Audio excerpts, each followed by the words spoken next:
Hey, this is four-time Black Belt World Champion Dominica Obelenite. If you guys are looking to level up your jiu-jitsu game with awesome jiu-jitsu courses on mindset, strategy, and beyond, make sure that you guys check out BJJ Mental Models Premium. I myself have a course up there, so make sure you guys check it out. Let's get you guys on that next step in your jiu-jitsu journey.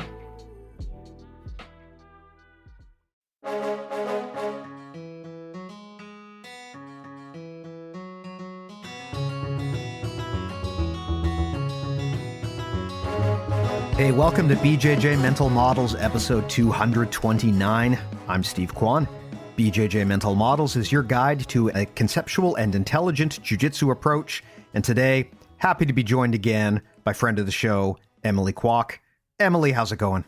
It's going. It's a beautiful spring day in the wonderful, what they call like the armpit of America, which I highly disagree with, but greetings from New Jersey. Well, hey, if we're going to be weather cliches here, I'm up here in Vancouver, BC, and it is currently raining for no reason. So is what it is. Yeah. But hey, what better time to lock yourself in your house and do a podcast?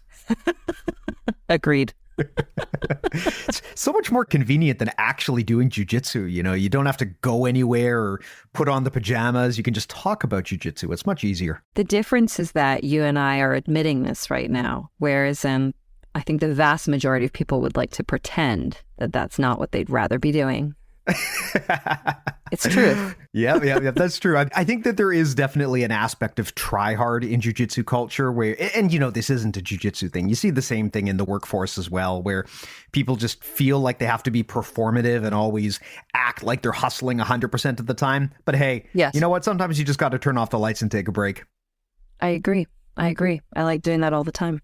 All right. So let's talk about the topic of the day here. You mentioned that you wanted to talk about an aspect of mindset, which is very relevant both inside and outside of the jiu-jitsu community. So Emily, tell me what's on your mind. So many things. So many things. But, you know, I think this theme has probably come up more than once in our discussions in a number of various ways. I'm going to imagine it's probably come up in other conversations that you've had with guests of yours. And really the theme is this idea of abundance, or maybe more appropriately, the spectrum between abundance and scarcity. And I just think it's an interesting spectrum to dig into and talk about, because it can really shape so much of the experience that you're going to have, not only on the mats as a student who likes to learn, but maybe if you are an athlete or if you are a teacher and you're trying to earn a living, and then even beyond the mats in terms of how you're going to live your life.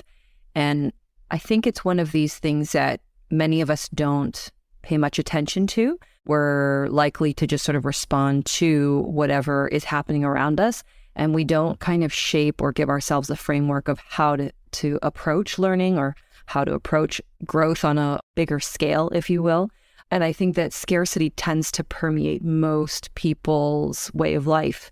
And what I mean by scarcity is just this idea that there's never enough, or you're fighting for one piece of the pie, or you're fighting for the last cookie in the cookie jar, when in reality, I think there's just always more to be had and more that can be created and generated.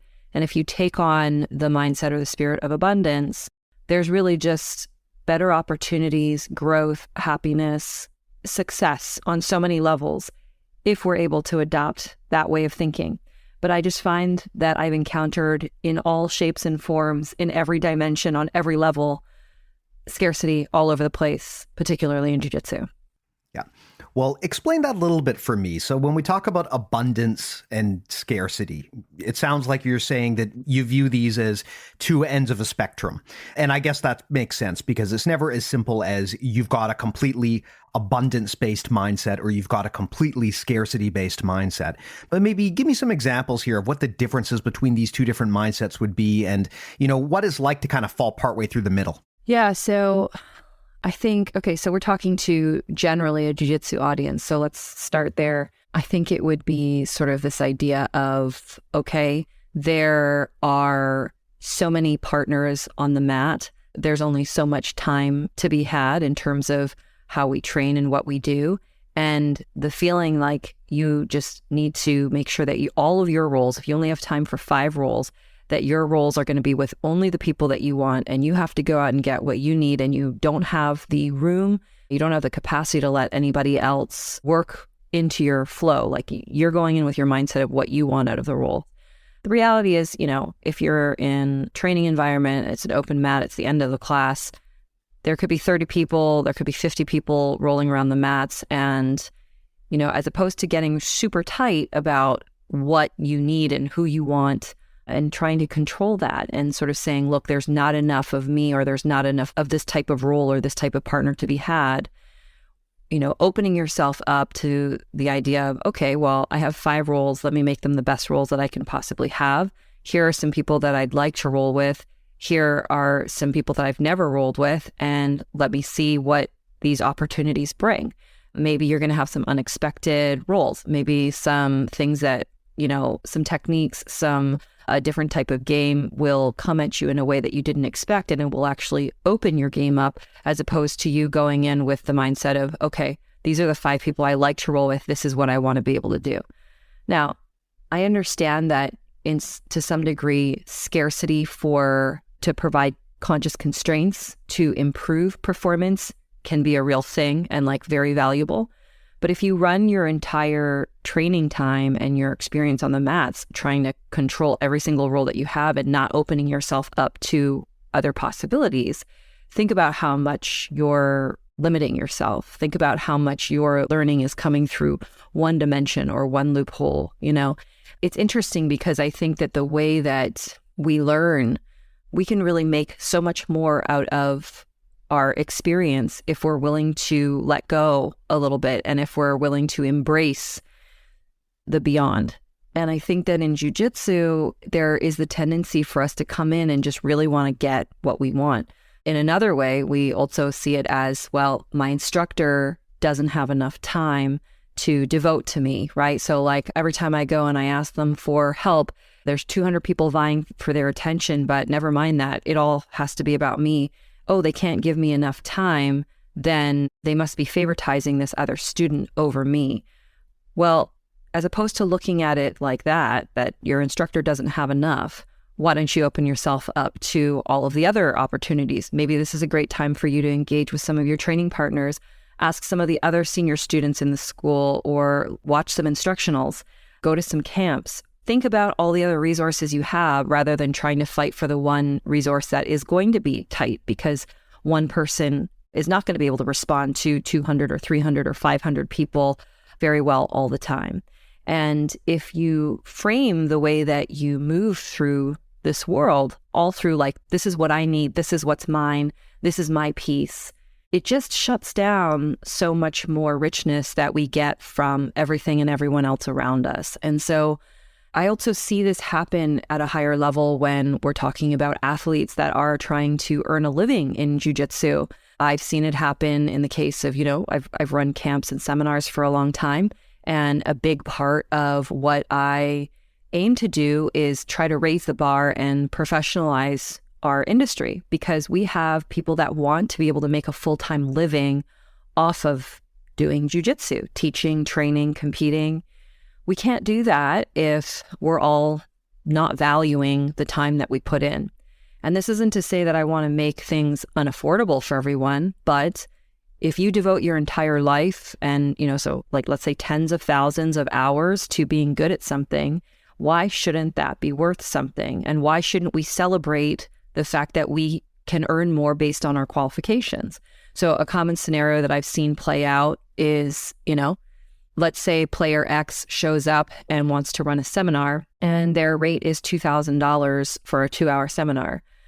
I've had situations where school owners ask me what my rate is. I tell them my rate, and then they say, well, so-and-so came for $800 the last time, and they're just about as accomplished as you. So do you think that you could come for the same amount?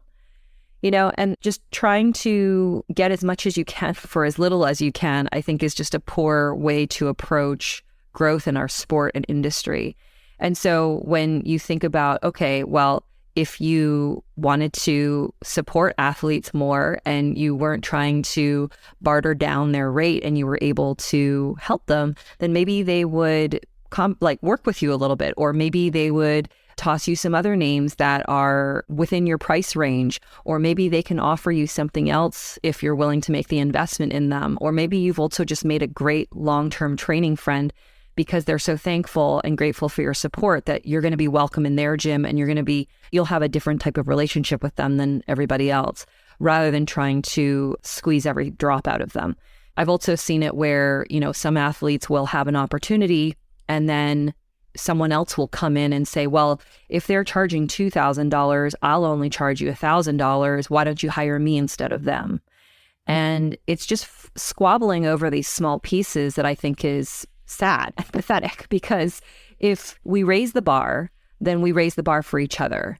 And if we raise the bar, more people can enter into this sport that we so love and actually do something with it. And so if we see more in what we do and we're willing to value and support more, I think there's just more growth for everybody.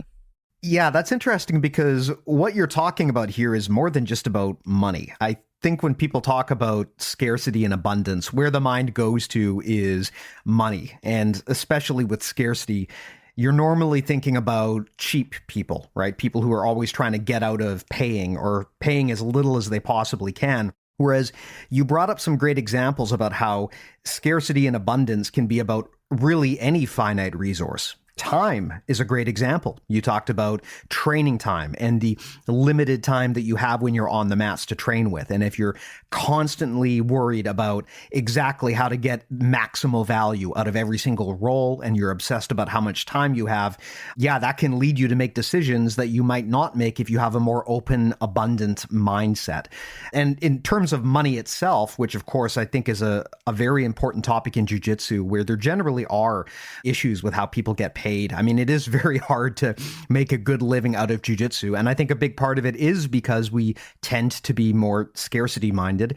I definitely see your point, where it is quite common for people to try to haggle and essentially extract as much value out of people as they can, to the point that it even damages the relationship to do so. It's also not uncommon for the opposite to happen, where you see instructors try to do the same to their students. And I sort of wonder sometimes if a lot of that comes from a scarcity mindset, where, people kind of look at this as a game where if I'm going to win, it means someone else has to lose. So the question is, how can I get as much out of them and make this all about me?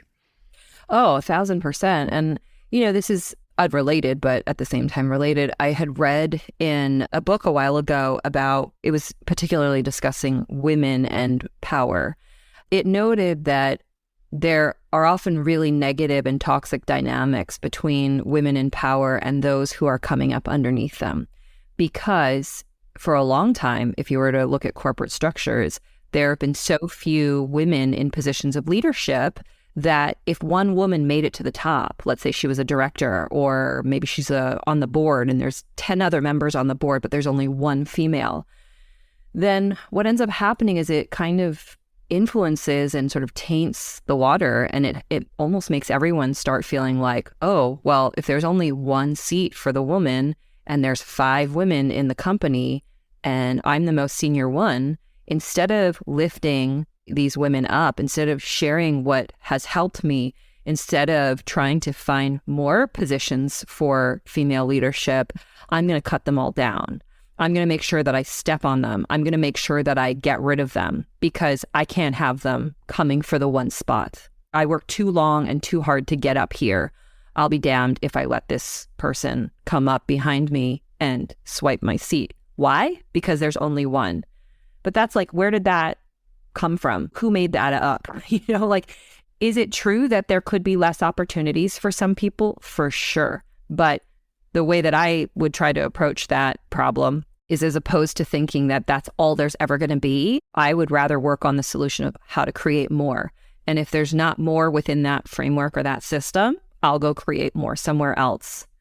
And I would say in the 24 years that I've been in jiu-jitsu, and for the most part been a minority, working from a mindset of we don't have enough women, we don't have enough small people, we don't have enough Asians, whatever label you want to put on it, in the 24 years that I've been doing jiu-jitsu, at least, I feel like there has been growth, but I'm not going to say that that growth has always come from the systems I've been a part of.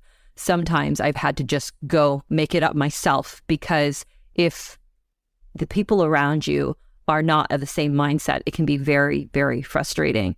And I think when you have too much scarcity, not only does it make you miserable, but it makes the ecosystem that you're in miserable as well. And I don't know about you or some of your listeners, but I'm too old for that shit. I don't want to squabble over scraps. Like, I'm just not at that place in my life.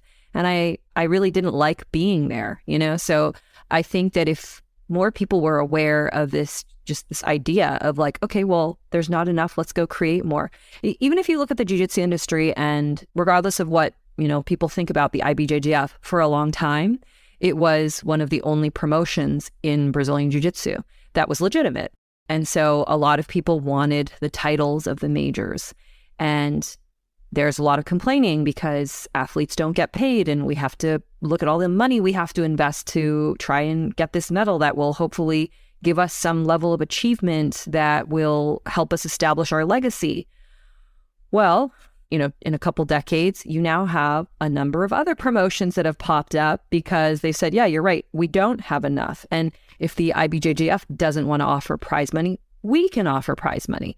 If this tournament promotion doesn't want to do an all-female bracket, we will do an all-female bracket. And so there are people in the industry that you can see are looking for ways for us to change the culture and to grow and to offer more. And I think from doing so, you see how much jiu-jitsu has really flourished. And so I still think we're super, super early, but you can start to see how things are growing and changing for the better because we're trying to see more and support more in what we do. I love that point you bring up about creating opportunity, because you're right. I have absolutely seen this kind of squabbling. It's very common on the job where you might have multiple people getting territorial at work, which is patently ridiculous when you think about it, right? You're getting paid to do a job for someone else, but you're sitting there getting kind of territorial about your responsibilities and your career ladder. It's a very common thing to happen. And that comes from a scarcity mindset. It comes from the idea that there's only one of these and I want it. And so in order for me to get it, I have to prevent everyone else from succeeding, which is terrible for team dynamics, right? It's a completely cutthroat mentality. And if you are in any sort of group that requires a group effort to succeed, it's just not going to happen if everyone is ready to stab everyone else in the back. And it is way too common.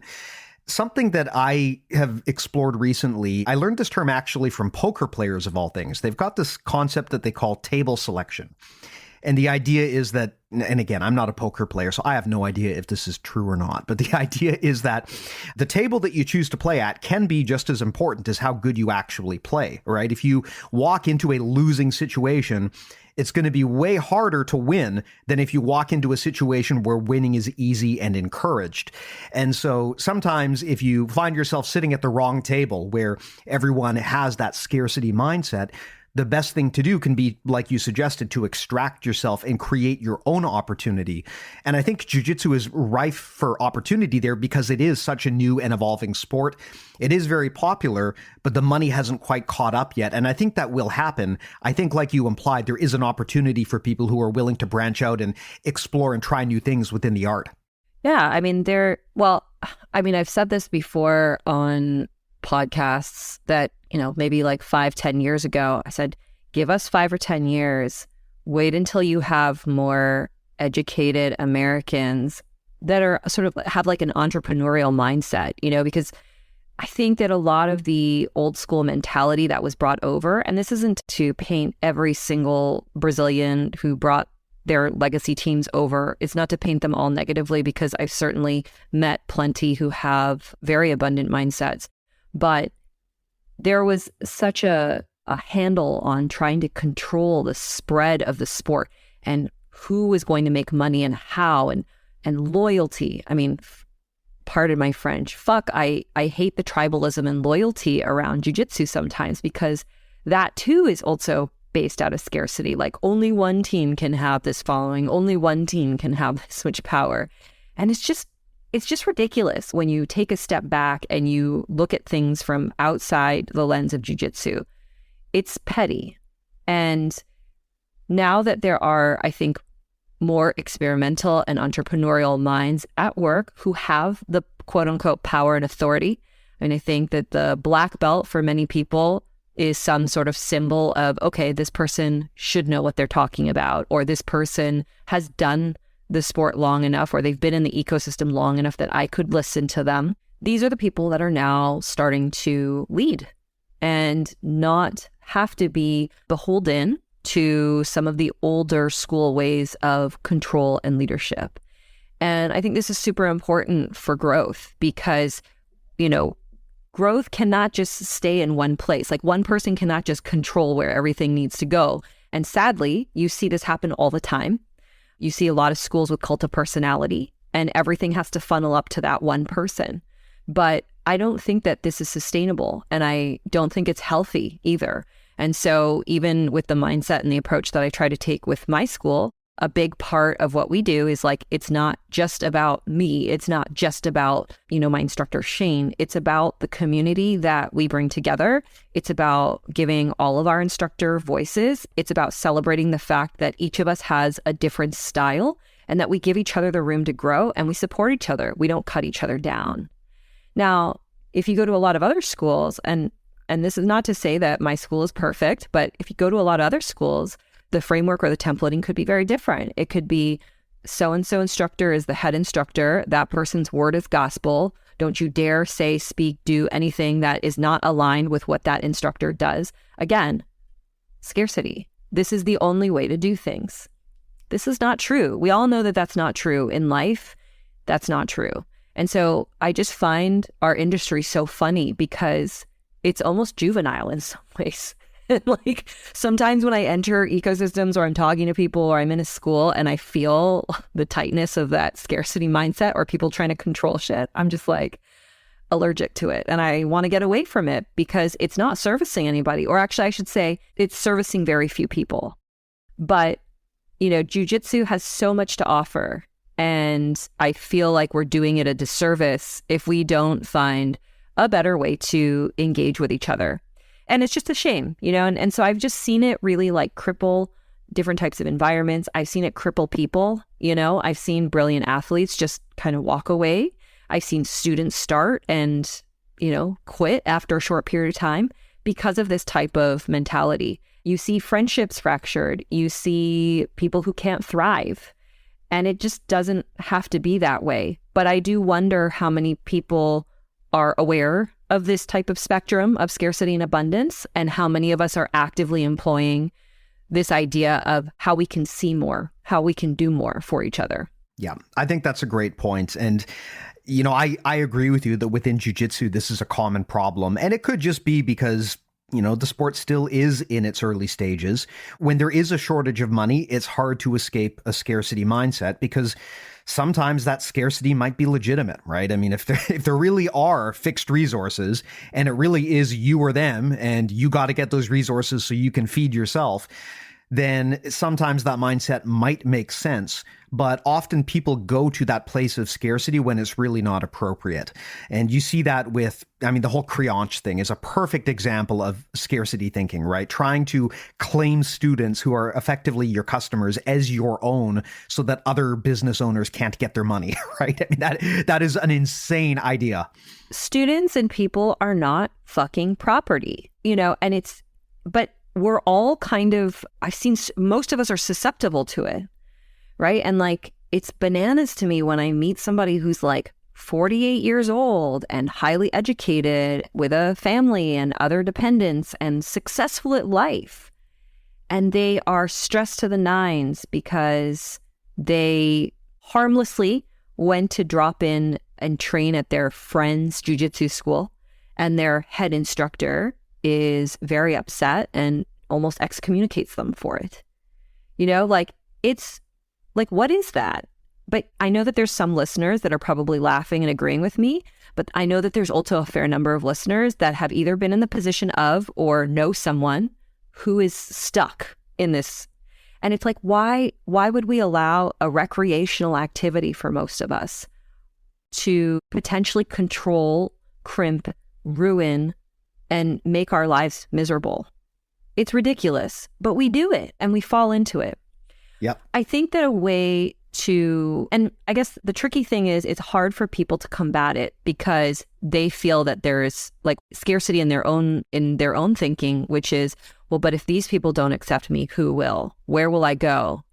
You know, and I remember years ago when I was in this situation, I was afraid to do what was best for me because I thought that everyone in jiu-jitsu would ostracize me because that was what I was made to believe. And that was what I was shown, you know, and I'd had that example shown to me multiple times and it was disgusting. And you know what? Little has changed in that ecosystem. There are still people that are stuck in that, you know, and then it becomes this whole thing about, I'm afraid to leave. I mean, what are you, like a hostage? You're paying $200 a month to be held hostage by these people? Stupid. Totally stupid.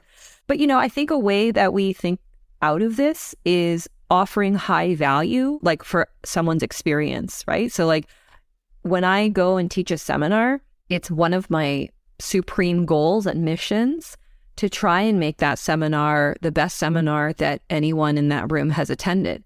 Now, I know that that's probably a very ambitious goal that is not everyone's going to agree with. Some people will say that was amazing. Other people will say, that was okay. I've had better.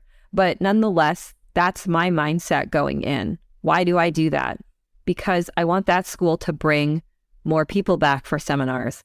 I want that school to bring maybe another female in for a seminar. I want that school to see that we have something to offer as instructors. And if you're going to pay me X amount of dollars to come in and do a professional job and give you a great experience, I want to deliver on that experience tenfold so that you realize that what I gave you and what you gave me, like I gave you something 3 times as valuable, you know? And when people tap into that, they go, holy smokes, that was amazing. I'd love for you to come back. Can you come back next year? Do you have any friends? Is there anyone else that you would recommend that should come to my school? I mean, it's a beautiful thing, right? Because you're then able to establish longevity. You're able to establish a legacy for whatever career you plan to have. You're also able to help feed some of your peers. Like maybe I have someone that I'm working with that could really use a seminar next month and I can now hand them an opportunity. But I do that because I'm not just showing up to collect money. I'm not just showing up to impress people because I'm me. I mean, I'm not the most impressive person in the room, but when I sign up to do something, I really try to over-deliver because I realize that if I leave that room with a positive impression, I've not just done something good for that school. I've not just done something good for every individual student, but then I'm also doing something good for myself. I'm doing something good for other black belts. I'm doing something good for other females. I'm doing something good for other minorities, you know, whatever category you want to paint it. And I think that this too is not always considered. You have a lot of people. I've been on both ends, right? Like I teach seminars and I also host seminars. And, you know, when you sometimes host people and they're just all about like getting paid, you're just like, you know what? That was cool, but I won't be having that person back. Right. And so I just think that we fail to think about all the other ways in which we can be supporting each other when we're just looking out for what we want. Yeah. It's interesting because I guess the question most people need to ask themselves is when it comes time to pay the bills, do you see just the cost or do you see the value that you bought for that cost? And I think in jiu-jitsu, a lot of people, they just see the cost. They see the money going out and that's all they can think about. And they're obsessively focused on getting that number down to the floor as low as they can. But they don't necessarily see the value that that investment could bring, right? I mean, yeah, you might be spending money, but you're presumably getting something valuable out of that money. If it's a seminar, you're bringing some top tier experience into your area that your team wouldn't get otherwise. You're networking, you're building relationships. All of that stuff has value. And for a lot of people, it seems like they don't see that value. They only see the cost, and they get laser focused on the cost and getting that down as small as possible. And like you said, I mean, I have been very surprised as I've kind of networked and gotten to meet more people in the jiu-jitsu community. I've been very surprised at how frequently I encounter this. I mean, huge name people that you think would have grown well past that. They'll try to nickel and dime you to save $1 here and there, and it just doesn't make sense. And I do think you're right that there is something pervasive in the jiu-jitsu culture about that. And I think that if we do want to take the sport to the next level and actually have people make real careers out of this at scale, we've got to outgrow that mentality.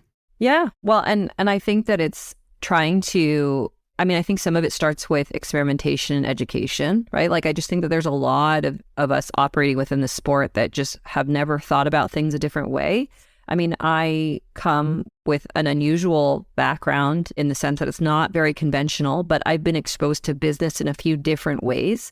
And I think that exposure has been very good for me because I can bring what I've learned in other industries back to jiu-jitsu and say, hey, how much can these ways of thinking help us here? I don't know that every athlete is in that position, right? A lot of us, you know, maybe we just come from the position of like, I've done everything that I can to be the highest level athlete, and now I'm here, and now I need to earn a living. And so-and-so told me that they charge $3,000 for a seminar, so that's what I'm going to charge too.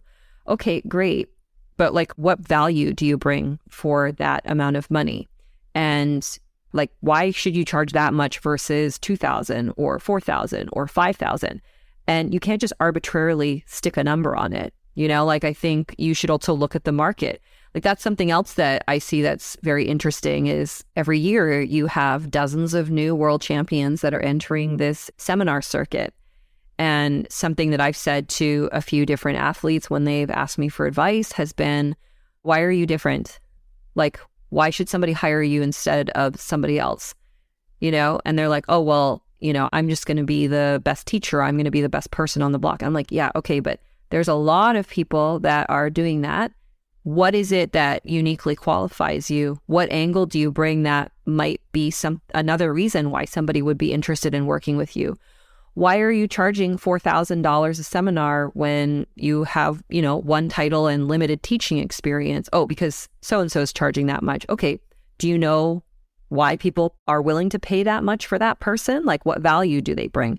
Maybe they've had 10 years of experience teaching and they have multiple medals and they have studied, you know, various ways of teaching curriculums and techniques.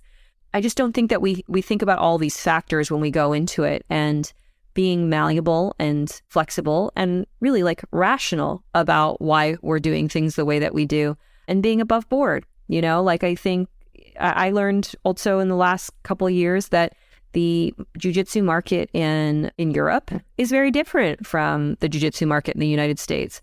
So if I go to Europe and I want to charge the same amount of money that I charge in the United States, people would probably say, you can stay there. You know, like, you don't need to come here. So what does that mean? Does that mean that they don't value me? No, it means like their system is set up differently. So let me work with the system and see what opportunities I can generate. And maybe this will lead to something better down the road.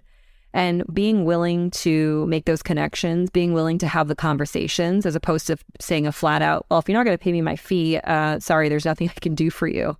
That's not the way business works. That just shuts everybody down. So I just think that, like, there's just very few absolutes when it comes to having an abundant mindset. And the more we try to clamp down and sort of force things to be our way, the more we may actually be operating from a scarce place, you know? And like, I think that in order for us to thrive, we need to sometimes sit in the gray space a little bit more, or at least be willing to have conversations in that space. Yeah, I love that point about being more flexible and looking for creative solutions, because you're right. There might be times when someone can't meet your bill, but maybe there's other ways that they can make it worth your while, right? Maybe there's an exchange of value that you can provide somehow. And if you're only looking at the dollar figure and you're not willing to entertain a greater exchange of value beyond just getting paid, then sometimes you can shut the door to much bigger opportunities. I mean, sometimes the really big opportunities, they don't just land on your lap, right? You don't have someone who just comes up to you and they offer you a tremendous amount of money to do something for them. Sometimes those incredible opportunities come up because you built a strong relationship with someone. You networked, you delivered value already, you've demonstrated your worth, you have a good relationship with this person. Then it might make sense for them to make a serious investment in you.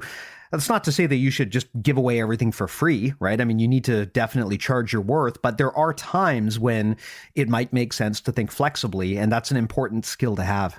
Yeah, and like, just also providing a different way of viewing this, like if we're not looking at it with a financial lens, if you think about, let's say, the individual who doesn't want to invest more. So let's say outside of jiu-jitsu, you're supervising a handful of employees and you have one person that is coming in and hustling and trying to promote things on their off time and trying to make sure that the space that you're working in is clean and going out of their way to see what else they can do to help out.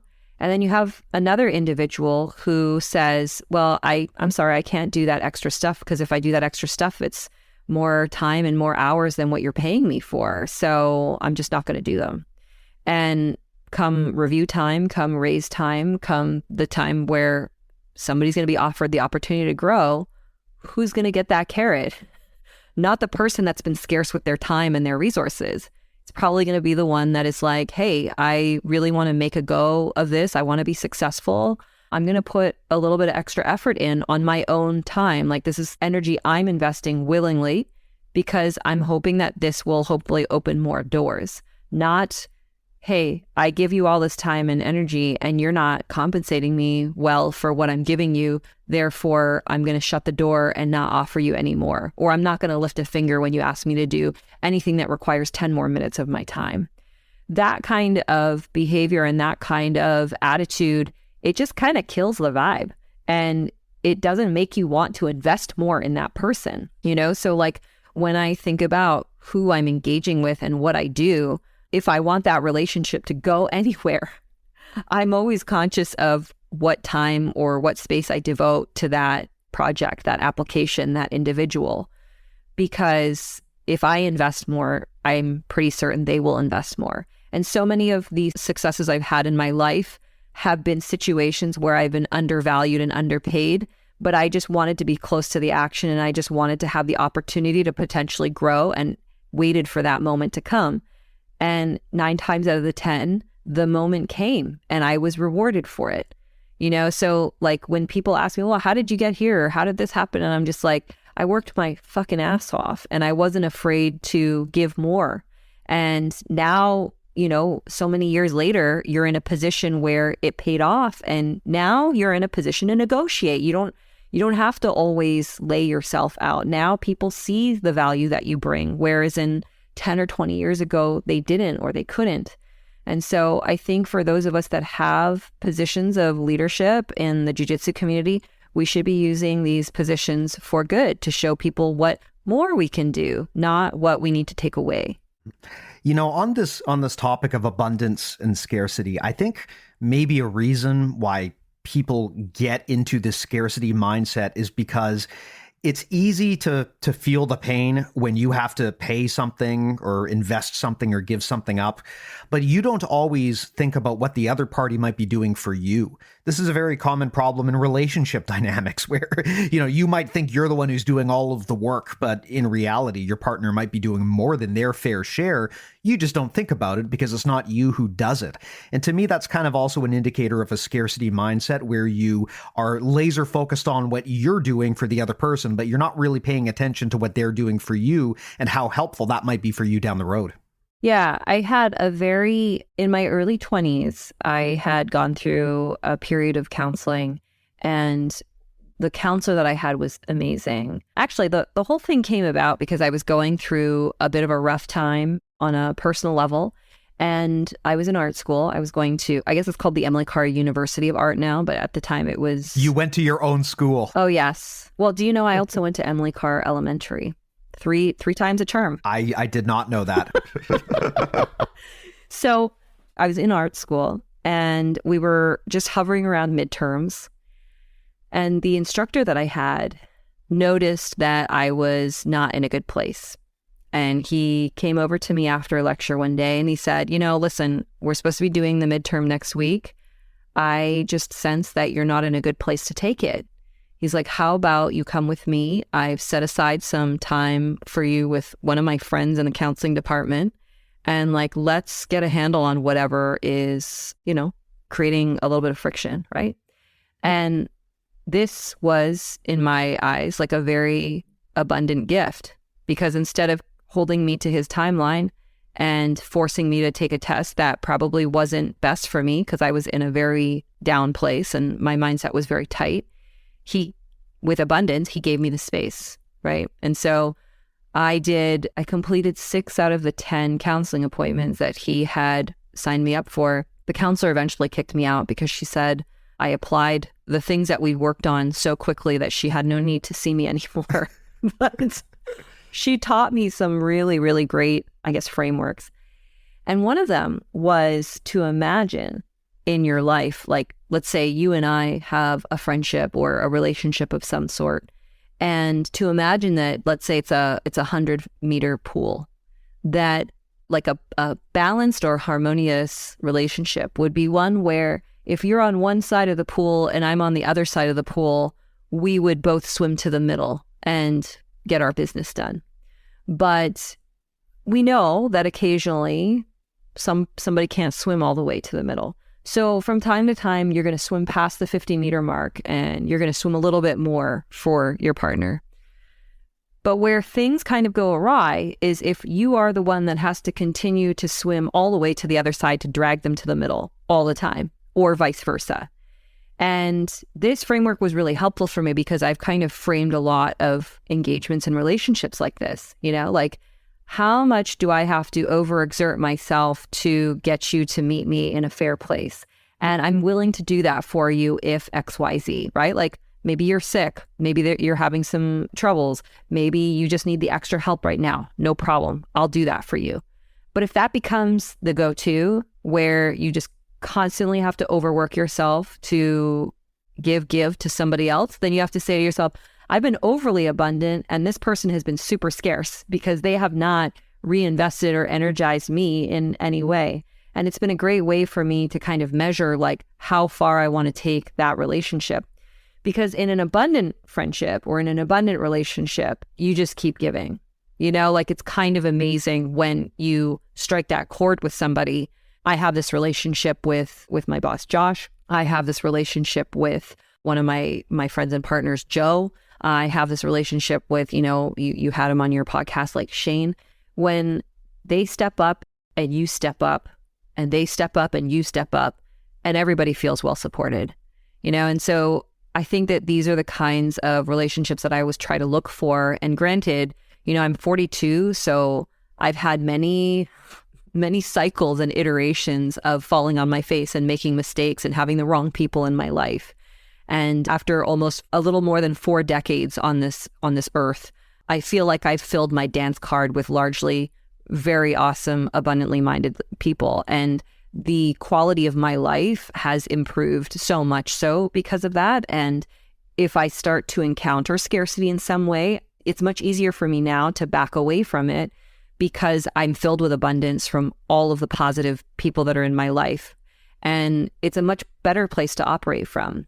Like I recently went through a really difficult time in my personal life, and I could not believe how many people stepped up and supported me, and like that was not because I was taking from them all these years. That was probably because to some degree I was trying to support them in whatever way that I could.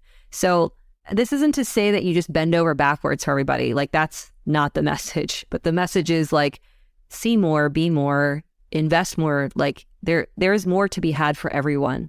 But if you look at everybody as, they play a specific role in your life, or they can only give you a specific thing, or you're only willing to give them a specific thing, then you're not really gaining everything that you possibly can. It's like I've heard with martial arts consultants, I've heard this number tossed around that. That's a thing? There's martial arts consultants? Oh my God. Oh, wow. Oh my God. Steve, really? What kind of consulting do they do? Holy crap, you've never heard of this? Do they do like martial arts mergers and acquisitions, or? I mean, all of the above. So, wow, you need to have a show about this. So, okay, I'm not going to say that every martial arts consultant is evil, but the ones that are evil, We're not off to a good start here. We're not off to a good start. Okay, there's a lot of, when Emily starts a sentence like that. So a martial arts consultant would come in like many other consultants. Usually they come from some sort of a billing company. And what they will do is they're going to come in and look at your business, and they're going to tell you all the ways that you're not capitalizing. So they'll tell you that your rates are too low, or you let this person have too many classes, or you're giving them too much time. And they've devised, I mean, it's down to a science, really. I think when you look at martial arts like karate or taekwondo, they've been gentrified much longer than jiu-jitsu. And now you see it starting to happen in jiu-jitsu. But, you know, Tiger Schulman's, everyone will talk about how expensive the classes are. And a lot of that is due to consulting work, how they've packaged and shaped their programming. But I had heard this, that I can't remember, you know, how it came up, but in this particular way of thinking, it was framed that a typical student that walks into your business, into your jiu-jitsu school, is likely to be your student for about 18 months before they peter off. So if you know that every student that walks through your door is going to be with you on average for about 18 months, how do you extract the most money from someone in the first 18 months of their martial arts career? And so much is designed around holding their attention and keeping their practice and keeping their dollars. And so you see in some jiu-jitsu schools and other martial arts schools that the price of jiu-jitsu escalates very rapidly in the first 18 to 24 months, because they're hoping to capture you when you're most excited and get as much money out of you before you decide to quit. Isn't that awesome? That sounds terrible. Oh, yeah. Really? I mean, you see this in a lot of industries, right? Just trying to figure out how to monetize your customer base. And to some extent, this is important because, you know, we talked about this earlier. There are a lot of people who dramatically undercharge what they should. There are people who should charge easily 2 or 3 times more than they do who work in the jiu-jitsu space. And I think that's a big problem that needs to be addressed. But the solution is not to try to turn your customers into vending machines that spit out money, right? You do that and you're losing something important.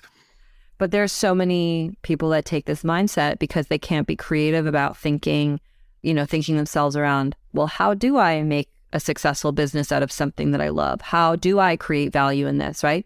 So I always thought it felt kind of weird to charge people more money the longer they stayed with you, because I was like, well, if they're that loyal, like, why penalize them for that? So, I mean, but what do I know? I'm not a martial arts consultant. However, here's a nice example. There is a family. So our good boy, Lukey, he's been training with us for a very, very long time, almost since we opened, probably over a decade. And he's now in college. His family joined us so many years ago when we were first starting out. And they've been loyal and really compassionate students and supporters of our school for this entire time because of the relationship that we've built together, and so we've seen this young kid. I mean, I think he was like 6 or 7 when he joined us, and he's grown, and now he's at the point where he's going to college, and we've maintained a relationship that's over a decade with someone because we didn't try to extract every single cent from them over the years that they've been with us, and we have a lot of relationships like this. And so I just think that, I don't know, maybe for some people it requires a little bit too much effort to think about their students as real people, or to think about the community that you build, and that ecosystem is important, and how many people that they have sent us, like how many friends that they referred our school to because they've enjoyed how much we've invested in their family.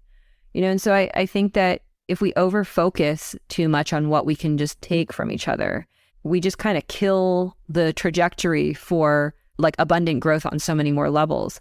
I have another student at my school that owns a business in town, Mike, and like I kind of laugh and have to say like, I feel like I need to do a customer appreciation day for just all of the people that you refer to us, because he's just become such an integral part of our student base and enjoys what he is experiencing. And so he just wants to bring more people to the party. And I don't think that that's not based off of finances. That's just based off of joy. And it's based off the fact that when you show up and you come train, people are happy to see you and people are happy to work with you and people want to come support you at your tournament and people want to, come to your gym and support your gym. And that reciprocity goes a long way. And I think that we've just gotten to a place where in so many aspects of our life, we are no longer sort of communally supporting each other. And when jiu-jitsu schools or when any type of school or environment gets too big, you just become a face. So it's important for me to think about how much energy I have and how I manage it and who I give it to. But it's always on my mind because I know that when I choose and when I make the space to invest energy in this person or that person or in this place, I want it to be impactful. I want it to be meaningful. And my entire career has been built off of relationships like this. I couldn't be more grateful, but it's interesting, maybe that's the word that I would use, for me to think and reflect back on relationships that I have been a part of that haven't been that way, and why have they not been that way? And a lot of the times it's because of the approach and, well, what am I getting out of this? I had a really interesting discussion with somebody not so long ago about having like an all-in mindset and how the culture of a team or the culture of a place can really change based on the types of people you have involved. And this person was frustrated because they were hoping to have like a more invested group of people. And they had divided the team that they had up into 4 buckets. It was like not in, totally checked out, never there. To the next tier up was like only invested when there is something that they're going to get in return, right? So like I will give my all as long as I know that this is what I'm going to get out of it. Then the next tier up you have, I'm going to give my all as long as I'm here. So when I'm here, I'm going to give you everything, but when I clock out, I'm done. And then on the top tier, you had all in all the time. And the people that were all in all the time arranged their whole lives around being present for that team. And he said, of course, I'd like to have as many all in all the time as possible, but if I can't have all of those, I'll take all in all the time and all in when I'm there. And like, it was just such a great framework because I started applying that to all sorts of people in my life. It's like, how many, where do my friends sit on this? Where do my employees sit on this? And it was fascinating because as I kind of went through those lists, I could very easily comb through like, okay, well, these are the people I can actually invest more in because I know that they're all in all the time. Yeah. I know that they're not here for just one little thing, right? And then I could very easily start to shake out the people that it had to be a give and take. I'm only going to give you this if you give me that. So, just it's interesting idea to share, but like I would ask your audience members, like if you applied that framework to think about like people who are totally checked out and like don't want to give you nothing to the people who want to give you everything, surrounding yourself with all in all the time. Like how much better does your life become if you do that? Absolutely. And I would point out too, there's nothing wrong with being the person who is all in while I'm there. I mean, to some extent, that's just creating boundaries. For a lot of people in the jiu-jitsu space, for instance, if they do this as a hobby, they won't be willing to let jiu-jitsu take over their entire life. And that's okay. They can still be amazing resources and amazing friends and amazing customers, but you just have to be aligned on your expectations with them. It's not necessarily a bad thing. I would say where you have to be careful, and here's where I'd love to get your thoughts, Emily, is what about when you're the person who comes in with the abundance mindset, but the other person doesn't have it, and you just can't instill it in them? Because abundance mindsets are beautiful when both people involved share that same mindset. It's an incredibly productive, powerful relationship. But if one person has that give abundance mindset and the other person has a taker's mindset of scarcity and they just won't budge out of there, you got to be careful not to get stuck into a really negative relationship. How do you deal with that situation where you want to be the abundant person, but the other person just doesn't? I mean, look, this happens, and it's happened to me pretty deeply. And if you have two people from opposite ends of the spectrum, you just kind of counterbalance each other, and then you have stagnancy, right? It's almost like if you were to envision this as a jiu-jitsu game, and it's the one person that has like the crazy spider guard, and it's the other person who's got the grips and holding and pulling the spider guard back. Nothing happens because you're just holding the tension. And I would say that now in my life, I work pretty swiftly to try and remove myself from that relationship. Being older and wiser now, I try to spot and align myself with people like me or people with more of an abundant mindset very early on. I sort of set, I would say maybe like boundaries. I don't like to really have tons of boundaries, but I will start to set boundaries or channels if I can feel that someone's energy is definitely not going to agree with me holistically at some point, because I don't want to get deeper into that trench. Earlier on in my life, I think I did a very bad job of this. And I don't think I understood why the relationship became toxic or why I wasn't seeing any growth.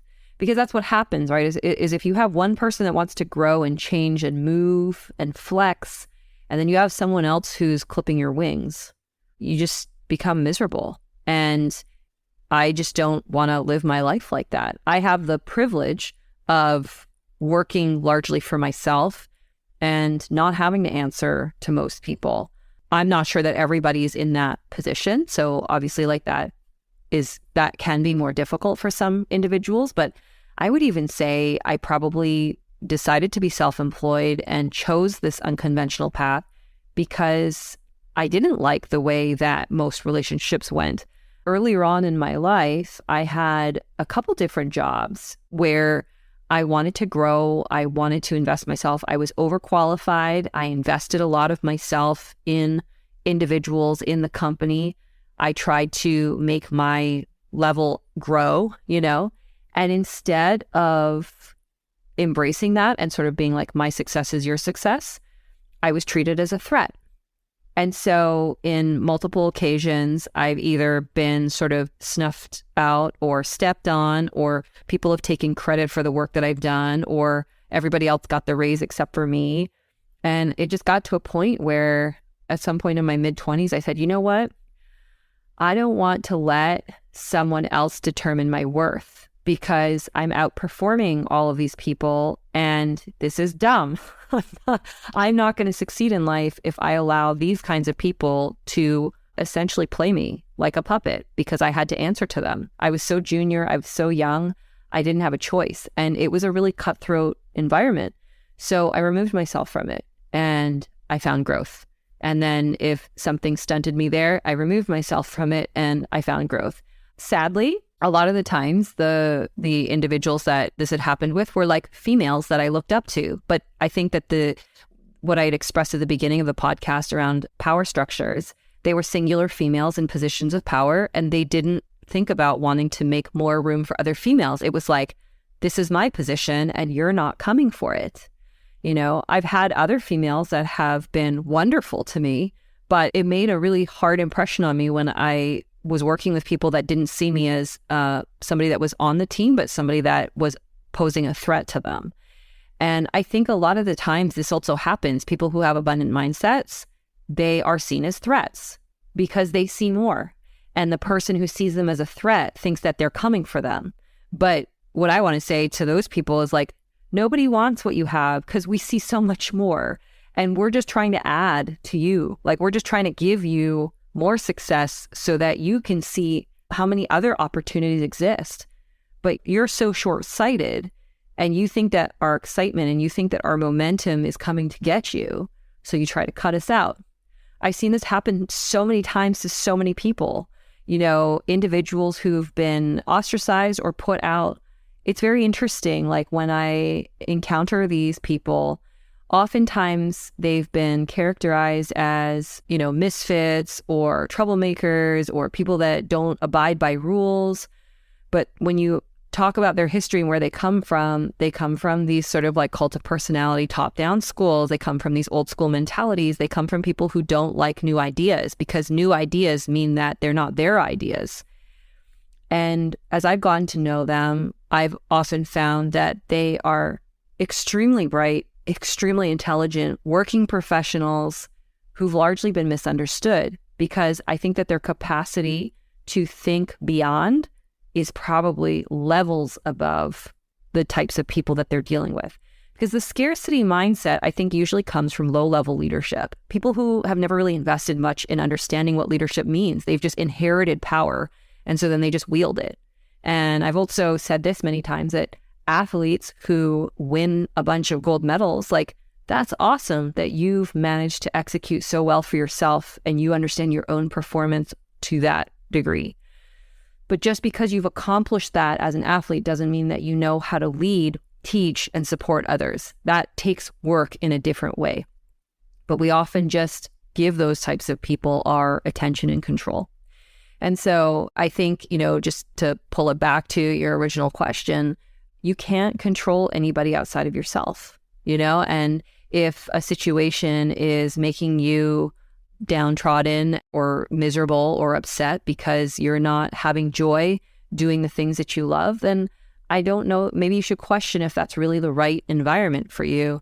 Because, when you surround yourself with people that want you to grow and don't see you as a threat, you shoot right out of the rocket. Like the moment that I found my people, the ones that understood me and the ones that supported me deeply, what did I recognize about them? They were way smarter than me. They were way more evolved than me. And I was really fortunate that I was able to stumble upon them. And they introduced me to more and more people that had that mindset. So sometimes you're just in the wrong pool. And if you find that you're just being cast out or pushed out all the time, or, somebody's trying to lock you in a cage, you should really ask yourself if that's the right environment for you. Because I really don't think that we're that sophisticated in understanding how to build culture and what leadership looks like in jiu-jitsu. We're still dealing with a lot of low-level stuff. Yeah, that's true. And I mean, what you're talking about is table selection, right? You're talking about how if you're in an environment where there are elements working against you, possibly because of that scarcity mindset, maybe they see you as a threat, it's really hard to succeed in an environment like that. There's this amazing quote I heard a long time ago, which really stuck with me. And it basically goes, when you tell me no, you're not telling me I can't do it. You're just telling me I can't do it with you. And I think that's a good mentality to have, which is that sometimes when people say no, or they shut you down, or they try to hold you back, that's not necessarily an indication that you're not capable of doing what you are trying to do. It could just be an indication that the people around you don't want you to move up that level for whatever reason. There could be a variety of reasons coming down to ego or threat or even just convenience, right? Sometimes it's more convenient for people to just have you pegged at a certain level. And so I think that learning to identify when you're at a losing table and moving to a winning table, that kind of intuition is a very powerful life skill and makes it a lot easier to succeed, right? Because if you can wind up in an environment with that tribe that you described, those people who elevate you and support you, you're going to have a way easier time succeeding than if you hang out with the people who are trying to be cheap. Yeah. And I think that for a lot of people, as we're coming into it, it can be hard to know if you're at the right table, because in the beginning, everybody wants you at their table because everyone sees you as something that they want, right? For in one way or another. But, and to that, I would say, like, trust your gut, like if something feels a little off, or if you feel like people are trying to control your interests, then there's signals. And when you get a little niggle that this feels a bit off, like, listen to it and collect that thought and see if it comes again and again. And it might not show up the same way, it might show up on the mats. It might show up in conversation off the mats. I remember, one of the school that I had the big falling out with, they went on I don't know if I've shared this on your podcast. They went on like this crazy witch hunt because, God forbid, in 2007, 2008, they got wind of a handful of students, quote unquote, basement training. And yeah, What is basement training, Steve? I mean, God forbid you like jiu-jitsu so much that you go home and you want to continue to drill it, right? Because why would that be so awful to try to learn the movement better? So it was, I kid you not, it was a witch hunt. I was assigned a list of all the students. I had to call all those students and ask them if they knew or if they themselves had been training in the basement. And it was wild. And eventually we came down to 3 or 4 individuals that were caught basement training, and they were kicked out of the school. So you were like a BJJ witcher? I was a witcher. Yep, I was. But I was a witcher for the wrong side, for the dark side, right? Because I didn't know, like, I felt trapped, and I was like, well, I think I'm doing the right job. I have to do the right job by these people. I'm like a reformed dark side witcher, which is why I want to call all those people out. Okay, I just got to stop you there because I'm going to get hate mail. Dark side is a Star Wars thing. Witchers have nothing to do with Star Wars. BJJ Mental Models is aware of the distinction. Please continue. Okay, thank you for the call out. So, but like today you think about that and you think that this is just hysterical because look at how much the industry has changed in, 15 years. People are learning jiu-jitsu on YouTube and through instructionals before they even come in. Some people are even just teaching themselves and then they come in, after they've been tinkering for a year or two. And at the time, the scarcity mindset was just all about you can only train jiu-jitsu on our mats and we hold the keys. If you try to learn or if you try to teach yourself something off our mats, it's not real. You are doing something illegal and it is grounds for you to get excommunicated. Crazy, and like think about how many of those students either continue to train or just completely flopped off because they, as grown adults, were made to feel like babies or children and got spanked 5 times in front of their peers. So it's like this kind of stuff, we can't let it be the way, and I think that a lot of us are getting a lot wiser to it, but it's part of my ambition in life to make sure that we try to make people more aware that this type of mindset is really damaging, not just for that individual, not just for that school, but it's damaging for the whole industry. Like if we learn to have a more abundant mindset across the board, everybody will thrive. Even the people that we don't like very much, but whatever, we're going to be abundant, right? So, but if we all do that, I think that we would see things really grow and blossom in a beautiful way. The question is whether or not we can let go of our possessions and our ego and whatever else we're trying to hold on to enough to invest in something bigger than just our own needs. Yeah. So a long time ago, back in, I think, episode 62 and 63 of this podcast, we did a 2-part series on cult-like tactics in Brazilian Jiu-Jitsu. I think the word cult is maybe thrown around either too often or too incorrectly in some cases. I mean, people hear cult and they think it's people wearing blankets and wrapping themselves up in hoods and meeting at midnight and sacrificing goats. That's not necessarily what a cult is. A cult is just an organization that uses a series of manipulative tactics to exploit the people underneath them and get as much value as possible. And this is very common in jiu-jitsu. So because we've talked about this on the podcast so much, I often get letters from people asking and saying, hey, Steve, here's my situation. Does it sound like I'm in a cult right now? Does this sound like a bad gym where I'm being taken advantage of? And what I always tell people is just take the jiu-jitsu out of this and just imagine any other business treated you the way that you're being treated. Would you be okay with that? Like if you went to a Starbucks and you ordered a venti latte and they yelled at you and refused to serve you because they found out that you'd been brewing your own coffee in your house. Like, would you tolerate that? Would you think that that's an okay business practice? Probably not, right? So there's a lot of things in the martial arts that I think I don't know about you, Emily, but I've definitely had this problem where, I always thought I was a pretty aware guy, but sure enough, when I went into jiu-jitsu, I let my guard down and I bought into all of the mystic martial arts stuff. You come into martial arts with the perception of what you saw in Hollywood movies, and it's all about mysticism and masters and these human killing machines. And you kind of just even if you're a relatively open-minded, critical thinker, it's easy to just kind of shut up and just do what you're told when you're in a jiu-jitsu class.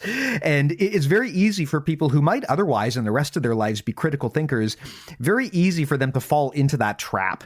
So yeah, if anyone wants a toolkit for assessing whether they might be in one of these bad situations, I do suggest going back and listening to those episodes, 62 and 63. We talked a lot about this.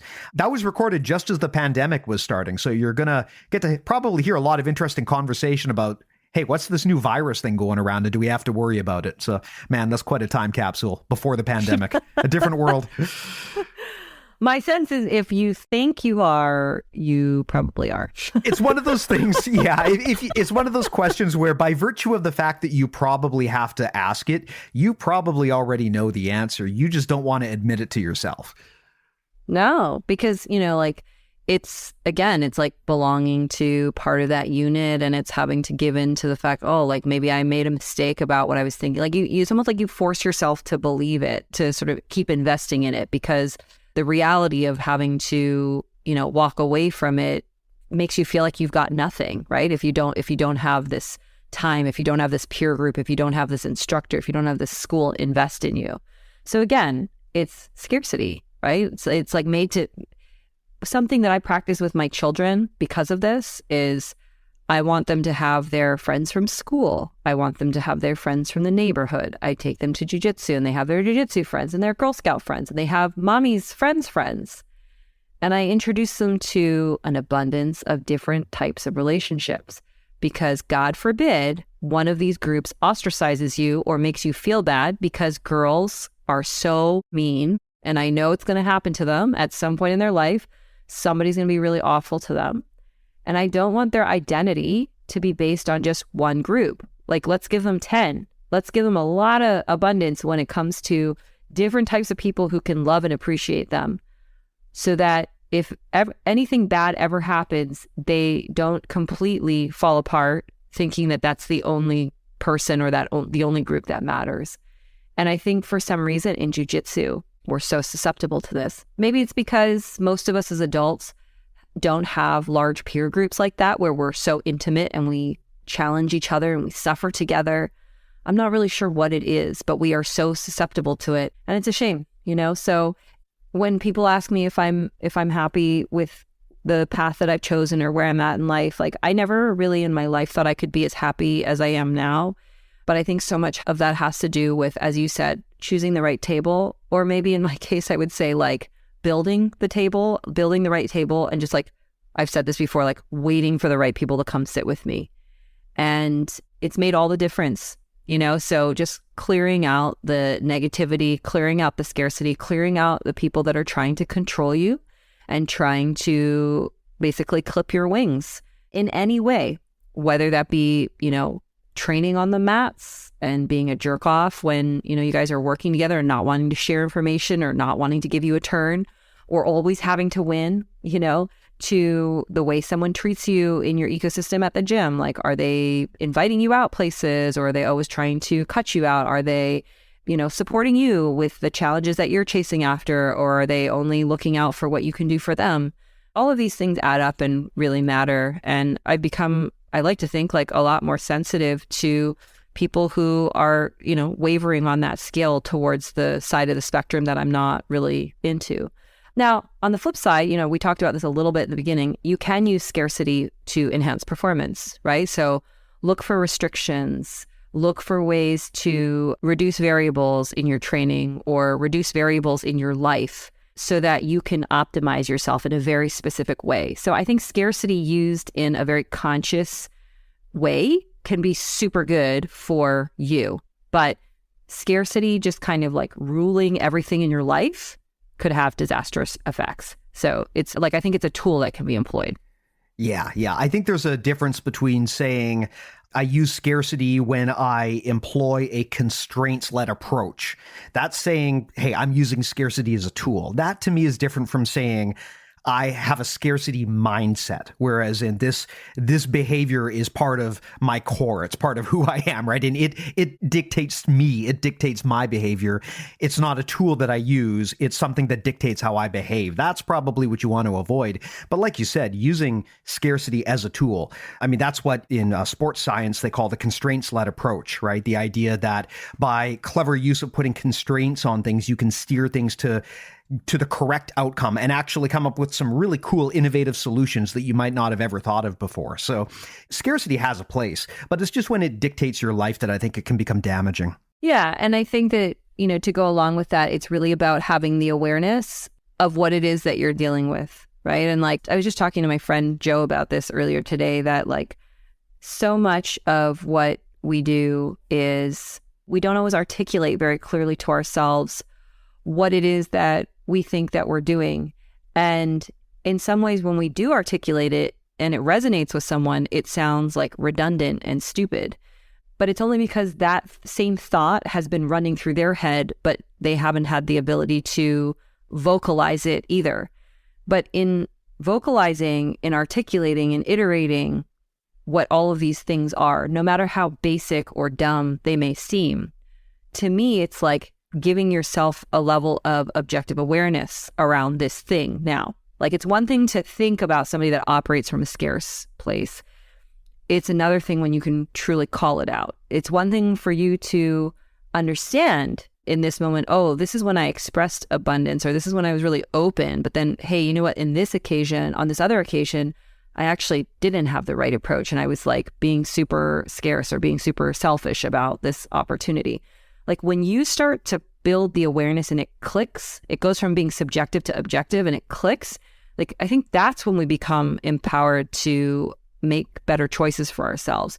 But I think that most of us, and like, it's just the way we are as humans, like we operate without always knowing exactly what we're doing. And sometimes it's having other people call out those behaviors or ask you those questions before you can fully understand and comprehend your actions. And so I think as we, understand ourselves more deeply, as we learn to articulate and sort of see our behaviors and actions, that's when we can sort of place ourselves better on this spectrum of like, okay, how am I behaving? I can only see this now because I'm starting to see the colors. I'm starting to paint the numbers. I'm starting to be able to understand and articulate where, like, how far my spectrum reaches. I'm not just doing things and letting life hit me as it comes. I think that's what, really gets a lot of us in trouble, is that we just kind of like blindly walk through life. And the reality is, like, all those steps matter. Well, let me ask you, Emily, if you could change the jiu-jitsu community for the better, if you could instill that abundance mindset in everyone, how would you do it? What are the things about the jiu-jitsu community as a whole that you think need to change? And how would we go about doing that? What are some actions that people could take? Well, this is a big question, Steve. Yeah, I know. That's why I asked it. Why you got to come at me with these big questions? Okay. So this was something that I was thinking about the other day. I don't know if it's right. Maybe I'm going to want to eat my words, but I started thinking about, and I started wanting to write about this idea of like, what do we need our quote unquote, quote, like instructors or, legacy leaders for, right? These like legacy houses in jiu-jitsu. That's what we should call them. If I ever meet another Gracie, I'll just refer to them as a legacy leader. See how that goes over. Yeah. See how that sits. But, and some of this came from me at Pans, like walking around and seeing all the red shirts or all the green shirts or all the, like, it's such a tribal community. Or jiu-jitsu, like we have all our teams and we all have to, align under this house, and all my points rally up to this team, and this person is the head of this association. And I see the power and I see the beauty in it, right? Like, it's nice to be a part of something that feels like it's winning, that feels like it's wonderful, that feels like it's cutting edge. But I mean, I've been around for 24 years and I've seen how this power shifts. Like, it goes from one team and slips out of the hands of that team and then into another. And then you see splits. You see a lot of people dividing themselves and going their own way because of internal turmoil or a division of ideas and leadership. And it made me question like what the future of jiu-jitsu really holds. Because now with technology, you have the internet, you have all these instructionals, you have all of these athletes that are an abundance of athletes that are all able to share their perspective and vision of what good jiu-jitsu looks like. And there's a lot of really great jiu-jitsu and there's a lot of really bad jiu-jitsu, but nonetheless, it's all out there. And there are a lot of different types of practitioners that are getting together in a lot of different ways. And so I kind of wonder if our notion of like these associations that we're a part of and having to sort of stay within this team, it just made me question, like, is this the future of jiu-jitsu?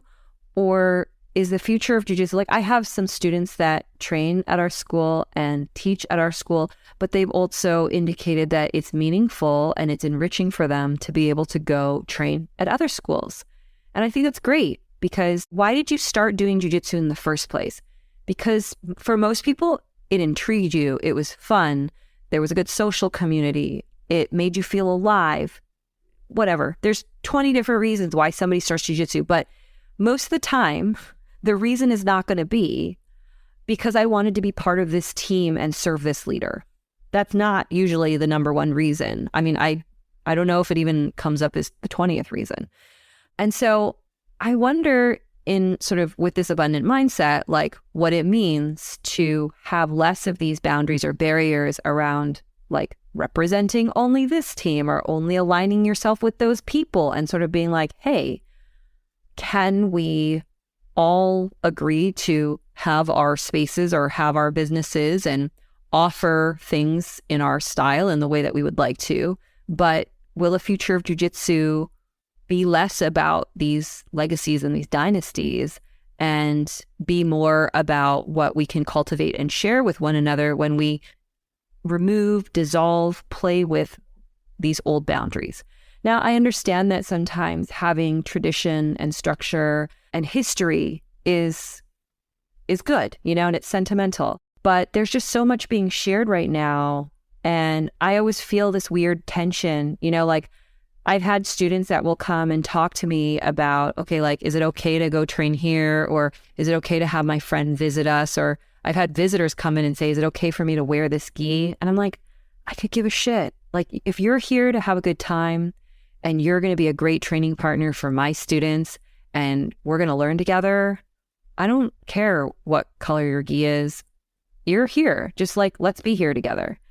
And so I do question this, like what it means to be an instructor, what it means to be a legacy leader, what it means to have these gigantic associations, because as the sport grows and there's more accessibilities in different ways, I just don't know if it's going to serve us. I'm not saying that it's like the worst thing in the world, but I just question. I think I just really question what the new model of jiu-jitsu really looks like. Are we going to have schools that are less about being schools, but more about being training spaces? Should we have instructors? Should an instructor be there to correct you? Or can some of this stuff be self-taught? Is it irresponsible to not have an instructor? What is the value of the instructor? Like I think about a lot of these things, because just because we were taught a certain way doesn't mean that that was the best way and that you should just go do it again. And I think we've done that for too long. So I feel like it's okay for us to question. It's okay for us to challenge the way that things have been done, because maybe there's a better way and maybe we don't know what that way is yet. And like when I recorded my podcast series over the pandemic and I had interviewed Bear from Shoyu Roll, I just love, like, he said this one thing that really stuck out to me. He's like, if you're not changing the culture, then what the fuck are you doing? And like, I kind of love that. I mean, I know for some people that's like, this is disrespectful and, you shouldn't go against the way. But I'm like, really? Like, shouldn't we all find a way to be self-expressive? Shouldn't we all find a way to find our own joy and our own place within this thing that we love doing? Or is it meant to be controlled by someone else? So that's my very long-winded answer. Great answer, though. I love it. Now, before we tie this up, Emily, anything else you want to get into? Any last closing thoughts? Anything you want to plug? Oh, God, I don't know. It's been a while since we recorded. I mean, it hasn't been that long.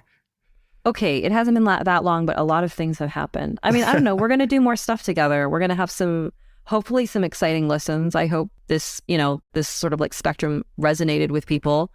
But I would just challenge listeners to like think about that, like in your actions day to day.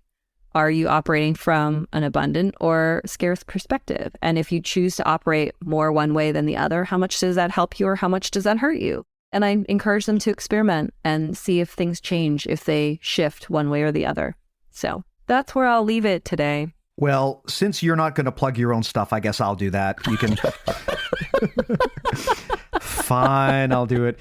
You can follow Emily Kwok on Instagram at Emily Kwok BJJ. And Emily, you've also got an amazing website. What is the URL again? Is it just emilykwok.com? It's just my name. Just emilykwok.com. Well, without the just, it's emilykwok.com. Because somebody's going to put the just there. Okay, yes. And then, hey, so like we finally started doing some more stuff. And my partners, Hanette Stack and Jazari Matuda, we're going to be doing an awesome co-ed camp in Vancouver the last week of July at Kaboom, friends of yours. Sure are. Kabir and Darcy, who are awesome. But we're going to be doing a co-ed camp in the summer in Vancouver, which is gorgeous, with the very incredible Jean de Ribeiro. I've never had the opportunity to work with him, but I know that Hanette has, and our good friend Dom has also worked with him. So that's going to be super awesome. If you're looking for info on that, just follow us on Instagram, Groundswell Grappling Concepts, or you can follow me and I'll certainly share and post. And we're also going to be doing a camp in Panama the first or second week of December. And that was amazing. We did our first one last year and it was really magical. We had surfing, Jiu Jitsu, and maybe like one of the most profound yogis and sound healers I've ever met. She was I don't know where this woman came from, but she certainly did not come from the planet Earth. So lots of fun stuff in that respect. And so if you're into this kind of stuff and you want to have deeper conversations about how we're going to overthrow the jiu-jitsu world, please come. Or you can send me an email about it. Well, as I always do, I'll put the links to Emily's Instagram and website in the show notes. So if you want to see what Emily's up to, get in touch with her, ask her to adopt you, which is what I did. Positive experience, 10 out of 10. Definitely recommend Emily as a surrogate tiger mom if you need one of those. So, man, people are going to have no idea what we're talking about. But you know what? I'm just going to leave some mystery there. Anyway, yeah, I will put all of those links in the show notes to make it easy to find Emily and also to hop into some of those seminars. As you can imagine, that Vancouver one, I will most definitely be at. I also heard, correct me if I'm wrong, but at that Panama one that you did last time, you guys had childcare, didn't you? That is an awesome idea. Yeah, so we did have some childcare arranged. Nobody actually brought their kids, but it was an option. Yeah, I know. Wow. Well, it was the first time. Okay, so here's something else to go with the abundant mindset. Being abundant means that sometimes you do things that people just don't get or don't know about the first few times, right? And so you just have to keep offering it and showing people that it's there, and then they'll eventually pick up on it. So maybe this year we'll have that. But yes, we offered childcare. I like to think of the things that we try to do is like, we need this, but nobody's done it yet. And I've even had people say to me that what I do is a little bit too early. Like they're like, oh, this is great for women, or this is great, but like it's so early that I just don't think that the market is there yet. And I'm like, that's a really stupid thing to say, because that's the reason why we should be doing these things. We should be showing people where we're going, not being redundant. So yeah, so we like to try and make things accessible for families, because I certainly understand the pain and the strain of having dependents and wanting to be able to grow and do things on your own. So yeah, so please pay attention. Please come if you want to. We would love to have you there. And, we'll make a great time of it, but we're looking to do things a little differently. And this is a very family-friendly location, like really cool stuff, unique jungle, beautiful beaches, phenomenal surfing instruction, really gentle waves. If you like fishing, there's a lot of incredible fishing. I caught a 30-pound tuna for the first time in my life when I went. So yeah, all good things. Awesome. Well, like I said, links will be in the show notes. I'll also throw a link to our stuff. I think most people know, but just go to bjjmentalmodels.com Everything we make lives there. There's over 200 back catalog episodes of the podcast now. All of it is intended to be just as useful today as it was when it was recorded. So I do suggest that if you haven't already and you're looking for something to listen to, there's a lot of free stuff on there. Also, our awesome newsletter. I really do recommend that everyone sign up to that. We put a lot of effort into making that a good product, and it's free as well. If you want to give me money and you want to demonstrate that abundance mindset of yours, then BJJ Mental Models Premium is how we pay the bills. Again, all of that's on the website if you want to sign up and check it out and get the full details. But just a quick summary of what Premium entails. There's a ton of audio masterclasses on there with some of the best and brightest minds in the sport, including Miss Emily here.